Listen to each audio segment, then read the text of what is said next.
Goeiemôre gemeente. Baie welkom by ons erediens. Dis lekker om julle almal hier te sien. So ons gaan sing vanoggend. Ons lied begin, ons voorsang begin met die wonderlike lied 602. Ek sien 'n nuwe hemel kom. Ek wil jou sommer uitnooi waar jy nou is vir die begin van die erediens. Die vraag wat gaan kom na ons voorsang is: waar het jy al God se genade beleef? Waar het jy God se liefde beleef? So begin slank daaraan dink, hoe jy ook al begin met jou week en waar jy is hierdie 'n pragtige lied om te sê, die Here is in beheer, hy kom self by ons bly. So kom ons staan en ons sing saam.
Die goue draad van ons erediens vandag is ook God is ons koning en hy is ons Vader. En ons het nou so mooi daaroor gesing en hier begin ons al hoe meer te besef is oral is ons God.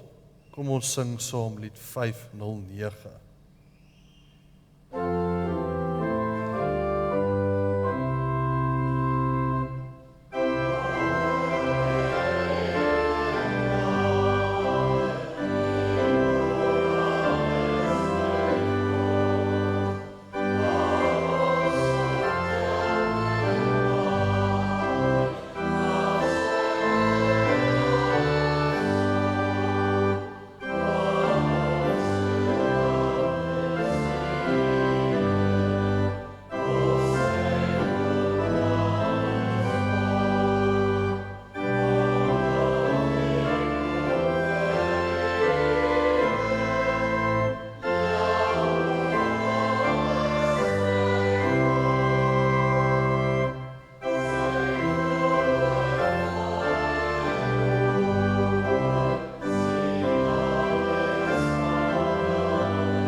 Amen. Dis so lekker om saam te sing vanoggend. Ons sluit ons voorsang af met soek in God jou sterktes. Ons gaan van hier af in beweeg in ons volgende lied in genade onbeskryflik groot, maar in hierdie lied sê ons vir mekaar waar ook al jy is, in sak en as, in 'n hoogtepunt, laagtepunt, in God is waar ons sterkte en ons krag vind.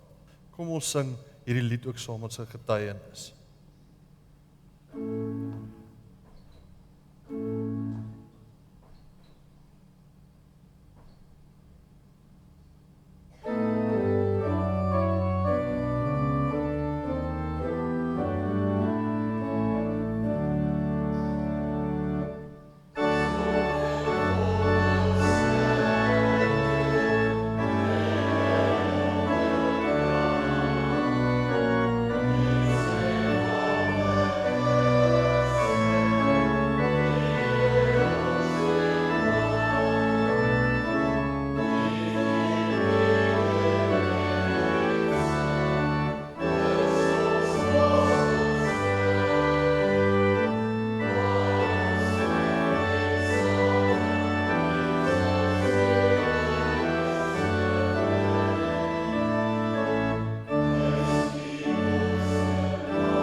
So ons reeks is nog deel van Samuel se verhaal en ons tema vanoggend is in sak en as en dit is ook 'n wonderlike tema waar ons kan stil staan.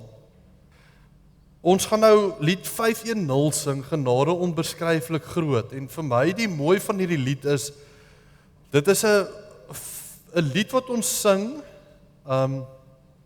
waar ons begin by vers 1 natuurlik en ons gaan deur die lied en die lied vat ons in ons lewe in. Dis die mooi van die lied. Hy vat ons na die verhaal van die verlore seun waar hy in sak en as sit en waar God hom kom red, waar God hom terugroep. En sy troue vaderoë sien alles van naby. God kyk elke oomblik vir ons. En hy kan nie wag vir ons om terug te kom na sy huis toe. En die rede hoekom ons vanoggend begin ook met hierdie, of deel van hierdie lied het, in ons begin van ons erediens is, sodat ek en jy vanoggend rustig kan sit, en hierdie lied kan sing, en kan sê, Here, na alles wat met ons gebeur het in die week, ons is hier, in u huis. So laat ons diep asemhaal en sê, Here, u genade is onbeskryflik groot. Dink bietjie aan daai tyd in jou lewe waar jy in sak en as gesit het en jy het nie eintlik mooi geweet waar en hoe om vorentoe te gaan nie. Dink bietjie wanneer jy iemand te nagekom het en jy het nie geweet hoe om vergifnis te vra nie. Wanneer iemand jou te nagekom het en jy moes vergewe het. Dink bietjie aan jou lewe waar jy gesmag het na die Here se genade. En jy dit so in oorvloed ontvang het. Haal diep asem en hou dit in gedagte wanneer ons hierdie lied sing en ek onthou as kind ook, die mooiste beeld vir my in hierdie lied is, en u druk my teen u bors. Nog voordat ek kon kies, kon vra. En dit is vir my ook 'n mooi lied. So kom ons sing lied 510 en ja, ons is verlore kinders, ons is dalk nie verlore nie.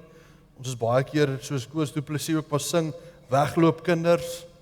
Ons verdwaal, maar elke keer het u my iewers kom haal. En kom ons bid ook vanoggend dat dit die laaste maal sal wees. Kom ons sit so en ons sing hierdie lied as toetrede na vanoggend se erediens.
Genade onbeskryflik groot, Here, is wat ons van U ontvang.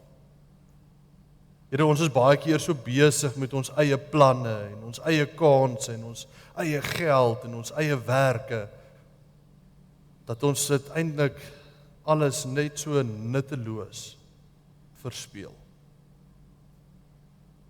En Here, nog voordat ons skuld kon bely, Here, kom druk U ons teen U bors en hou ons styf vas. Here, wanneer ons in sak en as is, Here, kom haal U ons daar uit. U neem ons by die hand. Want Here, U sien ver, oneindig ver. Here, U sien ons honger en ons dors. Here, U sien hoe ons lewe lyk en waarna ons smag. Here, vanoggend kom ons net en ons wil vir U sê dankie. Dankie dat ons vanoggend kan feesvier hier in U huis. Dat ons kan sê hier is waar ons tuis voel en waar ons tuis is in U huis tot in lente van dae. Here, dankie daarvoor. Dankie dat U ons elkeen uitgenooi het vanoggend om hier te wees. Dat dit nie per toeval is dat ons net hier ingestap het en ingewandel het nie.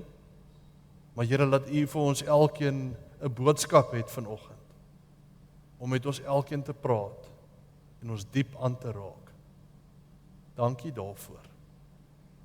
Liewe gemeente, aan God aan wie ons behoort, groet ek jou vanoggend. Ons behoort aan die Here, hy wat vrede vir ons gee, wat aan ons genade gee, in die naam van die Vader, die Seun en die Heilige Gees. Word gegroet en voel welkom. Amen. In 1 Johannes, dan skryf Johannes oor die groot belangrikste gebod. En hy sê dis om mekaar lief te hê, en dan skryf hy so mooi en dan sê hy, geliefdes, ons moet mekaar lief hê. Ons kan nie kies of ons mekaar wil lief hê nie. Ons moet mekaar lief hê, want liefde kom van God af en elkeen wat lief het is 'n kind van God. Hier hoor ons weer die tema vanoggend. Hoe lyk 'n kind van God? Dis iemand wat lief is. Want God is liefde. Wie nie lief het nie, het geen kennis van God nie, want God is liefde. En hierin is God se liefde aan ons geopenbaar. En dis die mooi van hierdie teks is, sy enigste seun het hy na die wêreld toe gestuur, sodat ons deur hom die lewe kan hê. Presies dit wat ons nou gesing het. Here, U kom en U verlos ons, sodat ons kan lewe hê, en ons sal tuis wees by U. En dan sit hierdie mooi gedeelte ook, waar liefde is daar geen vrees nie, maar volmaakte liefde verdryf vrees, want vrees verwag straf, en wie nog vrees, het nie volmaakte liefde nie. En in die kerk en die liturgie het ons so mooi hierdie skuldbelydenis en genadeverkondiging in die erediens, voordat ons in die boodskap ingaan, in die skriflesing. Dan het ons te doen met skuldbelydenis om te sê, Here, ek is sondig, vergewe my tog. En die genadeverkondiging kom altyd en sê, jy is my kind, vir jou te lief, en ek vergewe jou. So mag jy hier skuldeloos wees vanoggend. Mag jy hier besef dat jy vrygespreek is, en dat die Here sy volmaakte liefde aan ons skenk, sodat vrees nie meer teenwoordig hoef te wees, en kan wees by my en jou nie. Psalm 103 sê so mooi, barmhartig en genadig is die Here, lankmoedig en vol liefde. Hy handel met ons nie volgens ons sonde nie, maar hy handel met ons deur sy groot liefde vir die wat hom dien. Die Here het ons lief. Prys die Here. En daarom sing ons saam ons loflied vanoggend. Majesteit, glansryke heerlikheid. En ek wil jou tog vra, ek wil jou nie uitnooi om nie die lied te sing nie, maar sing die lied saam omdat jy dit glo. Sing die lied saam omdat jy vanoggend opnuut weer besef dat die Here jou liefhet en dat jy sy kind is. Dat hy jou koning is. En loof en prys hom met alles in jou. Want ons is sy kinders. So kom ons staan en ons loof die Here.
Kom ons dien die Here met ons dankoffers.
Gemeente, ons het nie baie afkondigings nie as gevolg van die vakansie of ja, daar is nie baie wat nou tans gebeur nie.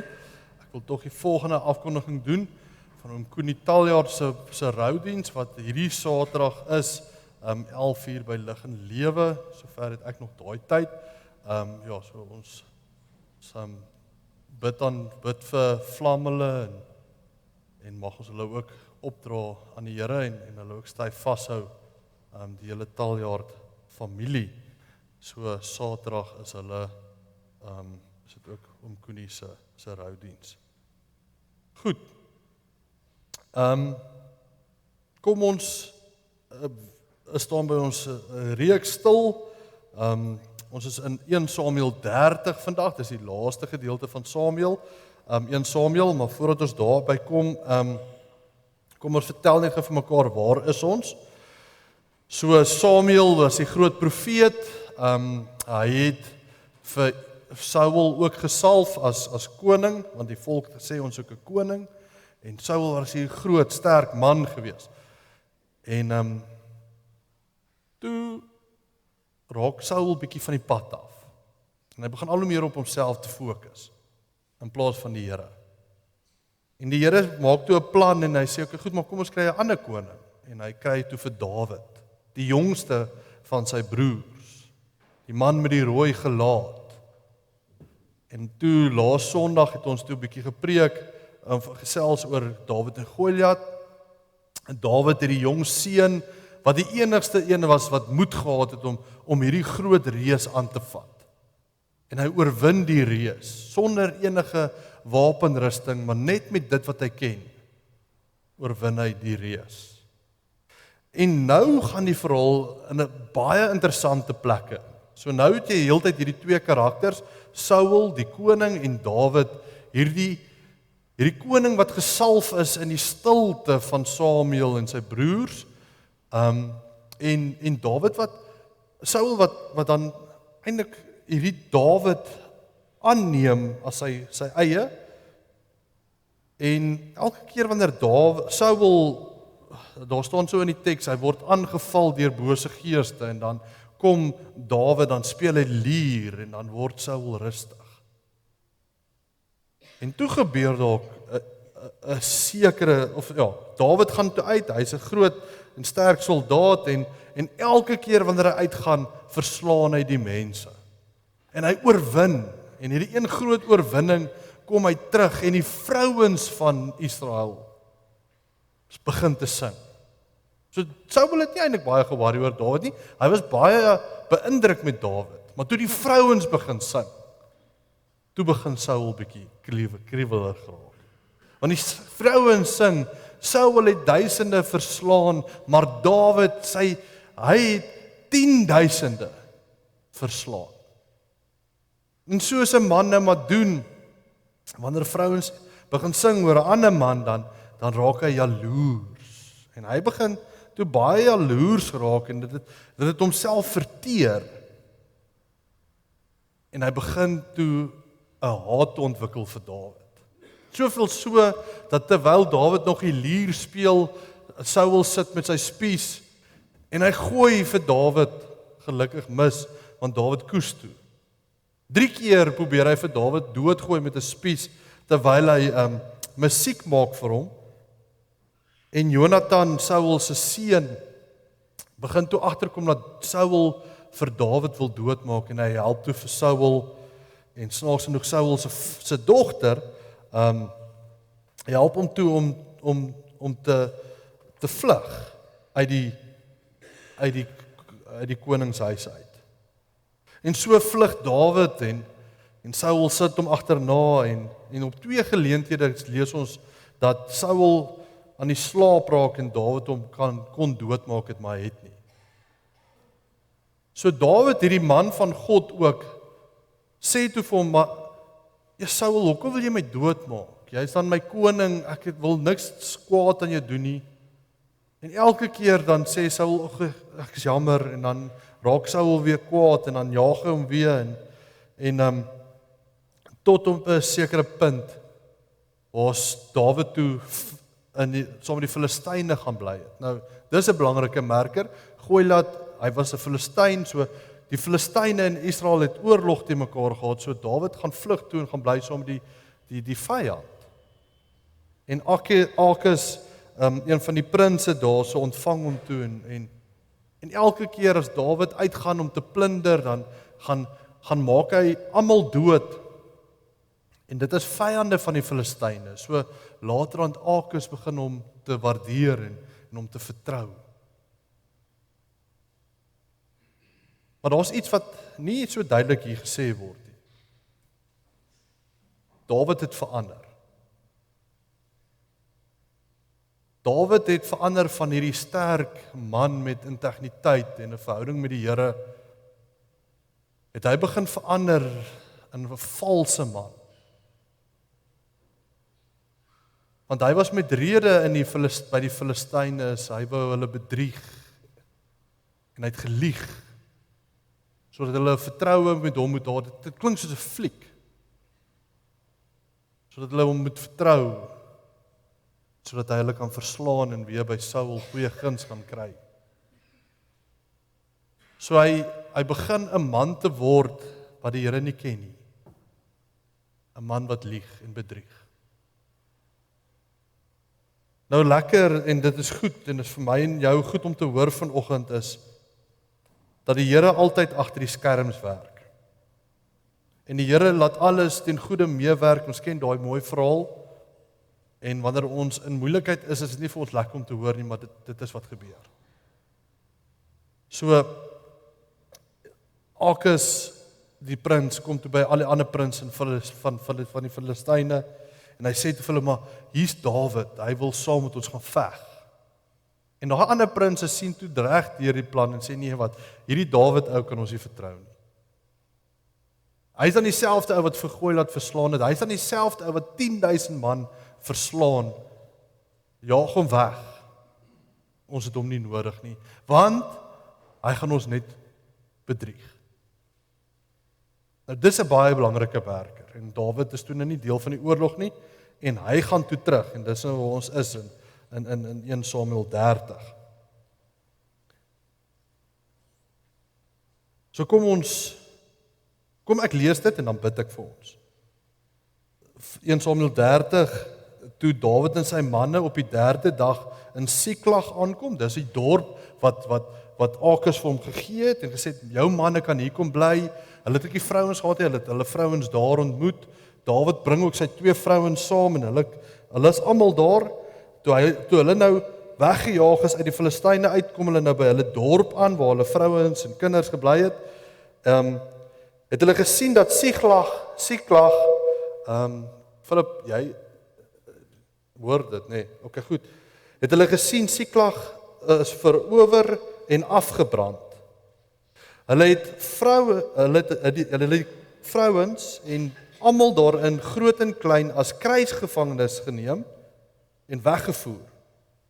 Hulle het niemand doodgemaak nie, maar almal gedwing om saam met hulle te gaan.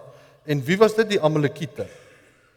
Toe Dawid en sy manne in die dorp kom, was dit afgebrand en hulle vrouens, seuns en dogters was as gevangenes weggevoer. Dawid en sy manne het hard gehuil totdat hulle nie meer kon huil nie. En dan lees ons net eers tot daar. So kom ons bid saam.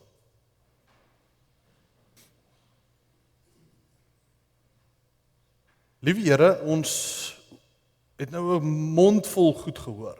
Ons het gehoor van Dawid en hoe U hom geseën het en gesalf het as koning. Maar ons het ook gehoor van Dawid waar hy begin om sy eie hart te volg en sy eie menslikheid te volg en hoe hy probeer om te lieg en te bedrieg om sekere eer en aansien te bekom.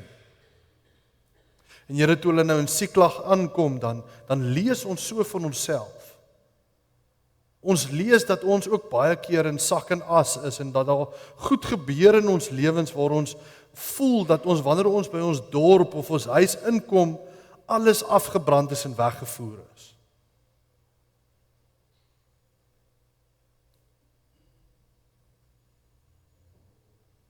Here, ek self dink ook aan die dag of ook die dae waar ek ook gehuil het tot ek nie meer kon nie. En Here, dan weet U en U ken ons elkeen se harte en U weet almal, elkeen wat hier sit en wat hierdie boodskap hoor, U weet ook dat daar ook dalk sulke dae was en is vir ons. So Here, dankie dat ons die verhaal verder kan lees en dieper kan gaan en dieper kan dink oor hierdie verhaal en help ons om onsself te vind in U woord, net hier vanoggend. Baie dankie daarvoor. Amen.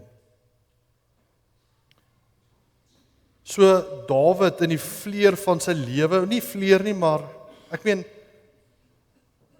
hy het ontsaglik goed begin en hy word gejag en gejaag en heeltyd red die Here hom en hier kom hy by Siklag aan en sy manne is verslae. Hy wat Dawid is, weet nie meer wat sy kant toe nie. En dis asof die Here vir hom sê, wag net 'n bietjie. Nou, die godsbesluit deur Toesius is geskryf. Nou, Toesius is 'n wonderlike digter. En wanneer jy nou gaan lees oor wie Toesius is, met sy 9 doktorsgrade en die groot figuur wat hy is in die Dopperkerk, in die gereformeerde kerk wat hy was ook. Dan kom 'n mens by die jaar 1920 uit, waar ek glo alles verander het in sy lewe. So op hulle plaas het dit eendag gereën en 'n donderstorm het opgekom en die weerlig het sy dogter in haar kamer raak geslaan. En sy is toe daar oorlede. En net daarna was hy in daai selfde tydperk is sy seun ook oorlede in 1920. En toe kom Toesius, hierdie groot teoloog, en hy skryf hierdie gedig. Ons het dit gedoen op skool, so dis eintlik al hoekom ek by hierdie gedig uitgekom het, maar dit het so ingepas by my teks vanoggend. So kom ons lees dit saam en hoor 'n pa se hart wat totaal en al in sak en as is.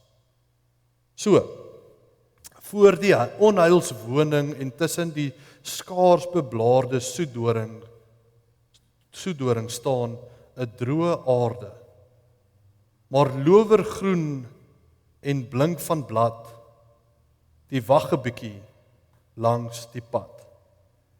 Wanneer ek nader kom, dan sien ek dorings krom en reg. Ek sien takke in mekaar gedraai en deur mekaar gevleg. En ek wil in die blare gryp of aan die takke breek, dan tas ek in 'n doringnes wat vreeslik hak en steek. Bo al u donker bome, o Heer, groei my 'n enkele reusboom uit. Dit is 'n wag 'n bietjie bos van u besluit. Van ver so skoon, so groen, so blink, maar hoe verward wanneer ek dieper kyk en dink. As wat 'n sondaar pas, en steek ek dan my hand uit na u besluit, en dan gryp ek in die dorings vas.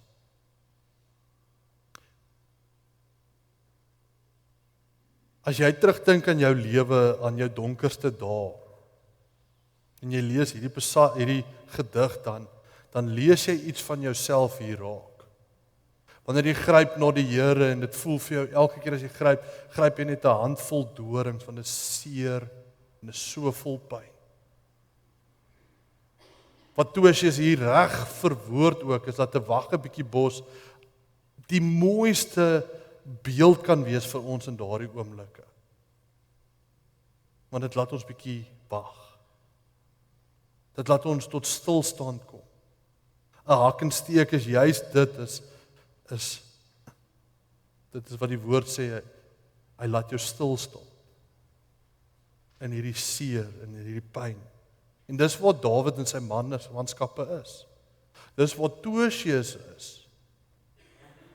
Dis baie keer waar ek en jy ook is in ons lewens, wanneer alles uitmekaar uitval. En ons is diep hartseer en ons weet nie watter kant toe nie, en ons is diep in die moeilikheid en sak en as. En dan kom Dawid weer terug na die Here toe. Dawid word dan versoen met die Here. En die merker wat ons hier sien is wanneer ons verder lees, dan lees ons die twee vrouens van Dawid, Ahinoam uit Israel en Abigail, die weduwee van Nabal, die Karmeliet, was ook as gevangenes weggevoer. So sy vrouens is weg. Dawid was in die nood. En wat gebeur met ons wanneer ons in daardie nood is? Die manskappe verwoord ook wie ons is en hoe ons word is, want die manne het daaraan gedink om hom met klippe dood te gooi. Dis sy skuld. Hierdie man wat ons gevolg het tot die dood toe, dis hy. Dawid was verbitter. En almal was verbitter oor hulle seuns en dogters. En toe het Dawid hulp gevra by die Here. Dawid was so besig met sy eie plan by die Filistyne, dat hy nooit weer by die Here gaan sit het en gesê, Here, waartoe nou nie? Wat is u doel met my? En dis wat 'n wagge bietjie bos so mooi doen in ons lewens is, dit laat ons tot stilstand kom en sê, Here, wat nou? Waarheen nou? En ek was al daar, en ek kan met diepe oortuiging sê, dat hierdie gedig en hierdie teks so by mekaar kom in my lewe. Juist daar waar ek vra, Here, waarheen nou? Here, ek is ook moeg gehuil. En dan kom die Here en sê, onthou net wat werklike liefde is. Die liefde wat ek vir jou het, is wat werklike liefde is. En daarom word ek so verdiep, en dit is wat Dawid ook hier doen, is hy gaan terug na die Here toe en sê, Here, ek het u troue liefde so al beleef, en ek kom terug na u toe. Die verlore seun, ek kom terug na my huis van my vader toe. Here, net daar ontvang ek u troue liefde, genade onbeskryflik groot. Dan roep hy vir Abjatar, en hy sê, bring my kleed, kom laat ons sit by die Here en hoor wat aangaan. Kom laat ons sit by die Here en hoor hoe moet ons verder gaan. En ons word versoen met die Here. Want wat Dawid hier kon gedoen het en gesê het is, Here, u het my gestraf, ek voel so ver van u af weg. Want dit is wat ook met ons gebeur in moeilike tye. En wanneer 'n klomp lelike goed met ons gebeur, dan sê ons die Here straf ons en die Here is tog so ver van ons af weg en hy is so onregverdig. En ons plaas die Here in 'n beskuldige bank, soos die manne nou maar met Dawid doen. En ons sê, Here, waar is u? En dan sê Johannes, nee, onthou wie God is. God is liefde. So Dawid word dan weer bemoedig en hy vind rus by die Here, en dit is wat ons lees in Psalm 23 ook, is die Here is my herder. En dan raadpleeg hy die Here en sê, Here, wat moet ons nou doen? Enige man of enige iemand in daardie situasie sou gesê het, kom ons klim nou op ons perde en ons ry nou agter daai bende aan. Ons kan sommer in die ry bid. Ons gaan sommer so terwyl ons daar, en as ons daar kom en ons nog nie gebid nie, dan gaan ons maar net 11 aan. Wanneer ons rou en seer het, doen ons dit ook baie keer. Ons probeer in die hardloop bid. Ons probeer in die hardloop vir die Here sê, Here, help my tog maar net.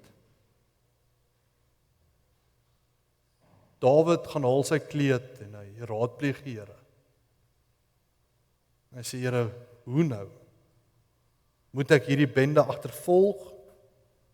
En sal ek hulle inhaal, vra hy. En dan sê die Here, ja, agtervolg hulle, want jy sal hulle inhaal, en jy sal jou mense red. Belangrike merker is ook hier wat ons baie keer doen, is Dawid gaan self. Hy sê, Here, moet ons gaan. Kom laat ons gaan en ons gaan jaag hulle. Kom ons hardloop agter hulle aan. In ons rouproses, wanneer ons in moeilikheid is, bid ons baie keer dat die engele ons uit die moeilikheid uit moet kom haal. Eerder as homself saam met die Here daar uit te kom. Dawid bid nie en sê Here stuur die engele om daai mense tot niet te maak. Hy self doen dit. En wanneer ek en jy deur 'n rouproses gaan of deur moeilikheid moet gaan, dan moet ons maar eerlik wees wanneer ons terugkyk daarna is, ons moet dit self doen. Nie self alleen nie. Maar ek en jy moet self opstaan. En ons moet self gaan.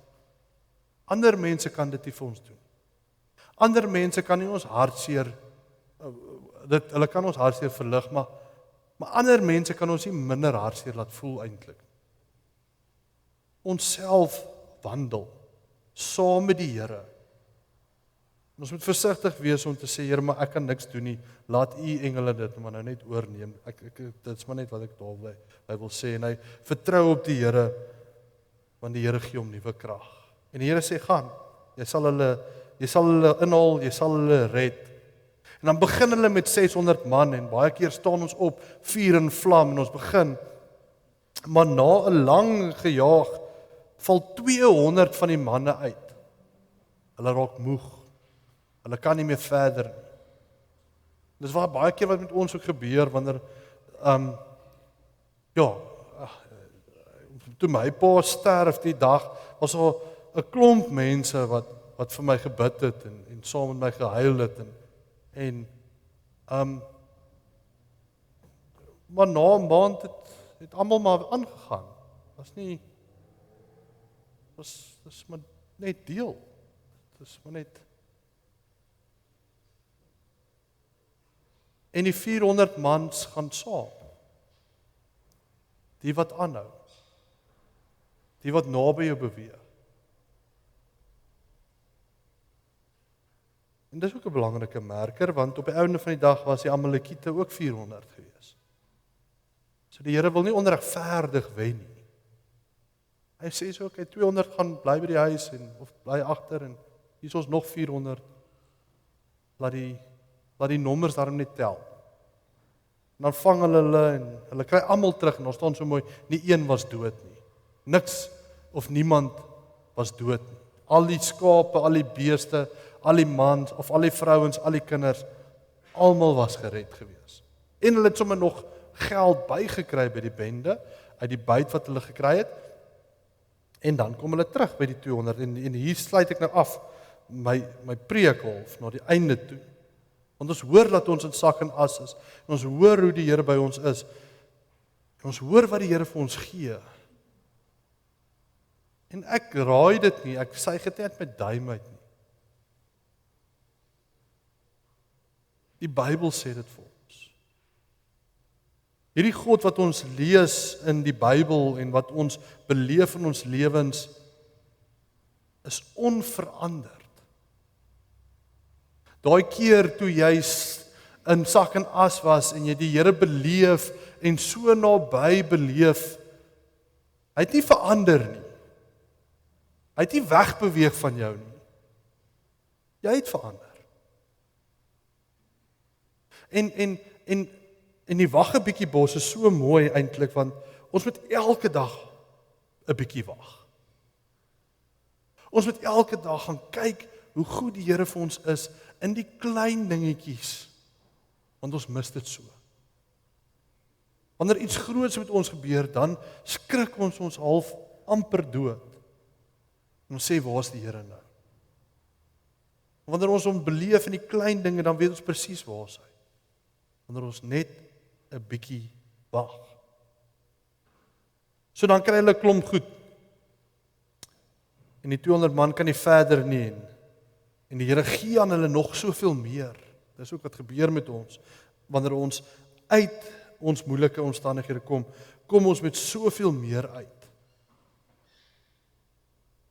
My pa lewe nie meer nie, maar elke oomblik besef ek net wie hy my gemaak het. Die verlies is nog steeds daar, ja.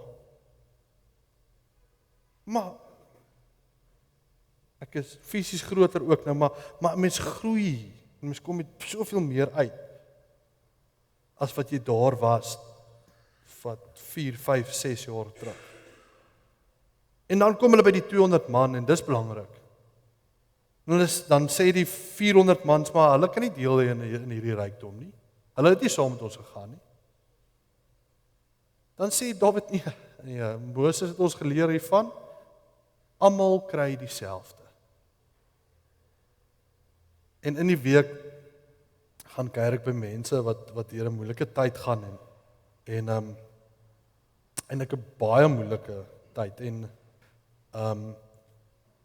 ek sê vir die persone, ek weet nie hoe julle voel nie, ek weet nie waartoe julle gaan nie, maar ek weet nie dat die Here julle gaan gebruik om vir die mense wat deur dieselfde seer en hartseer gaan as waardeur julle gaan, dat hy julle gaan gebruik om hulle te kan bemoedig. En die Here gee aan ons 'n klomp dinge en ons kan nie net met dit sit en dit onregverdig uitdeel en sê jy verdien dit, maar jy verdien nie dit nie. Die Here kom praat en hy sê vir ons, gaan jy en gaan gee jy wat jy het, want jy het soveel meer om te gee. Ek gee vir jou alles en soveel meer, en hy gaan deel dit uit met die mense van Juda, en hulle is een van die eerste mense wat vir Dawid erken as koning, toe Saul doodgaan, want dit is wat toe gebeur in die volgende hoofstuk is. Saul, en dis waar die storie van die Filistyne so mooi inkom, as Dawid deel was van die oorlog van die Filistyne, as hy net 'n 10 sent gehad het in daai oorlog, dan sou Dawid die koning kon geword het. Want terwyl hierdie verhaal afspeel, in die agtergrond is die Filistyne besig om Israel aan te val. En in die aanval begin die Filistyne die oorhand kry en Dawid vlug saam met Jonatan en Dawid sien toe hulle gaan hom doodmaak en hy val toe in sy eie swaard. Saul, dankie Emmanuel. Saul, maar julle almal weet waarvan ek praat, want julle is baie goed en slim. Saul val toe in sy eie swaard. So as Dawid iets te doen gehad het met daai oorlog, dan sou die mense van Israel hom nooit kon vertrou. Dawid het gedink hy's baie slim. Maar die Here sê vir hom, nee wag, dis nie waar jy hoort nie. Kom ons gooi jou 'n bietjie 'n hak en steek situasie in, en ek sal sorg vir die res. En toe net daarna word Dawid koning. En alles kom by mekaar. In die week het ons die stilte tyd gehad van Jesus wat die storm stil maak en ek lees so mooi daaroor is wanneer jy op 'n boot is en jy's in 'n storm en jy kom weer aan land, dan het jy 'n verhaal om te vertel vir die mense aan die land, maar die mense in die land, op die land, het eintlik geen benul waardeur jy gegaan het nie. Maar jy het net hierdie absolute begeerte om vir mense te vertel waardeur jy is. So geloof is ons anker in die Here, en dis eintlik so waar, en dis hoekom jy moet dink aan daai tyd wanneer jy in sak en as was, want dit is wanneer jy swak was en die Here baie sterk is. Want wanneer ons swak is dit hy wat sterk is, en ons wat vertrou in die Here word bemoedig en ontvang vryspraak, en dit is hoekom ons al hierdie liedere gesing het in ons voorsang. Ons ontvang die vryspraak van Jesus Christus. Hy is ons koning en ons Heer. Kom ons sit, dan bid ons saam.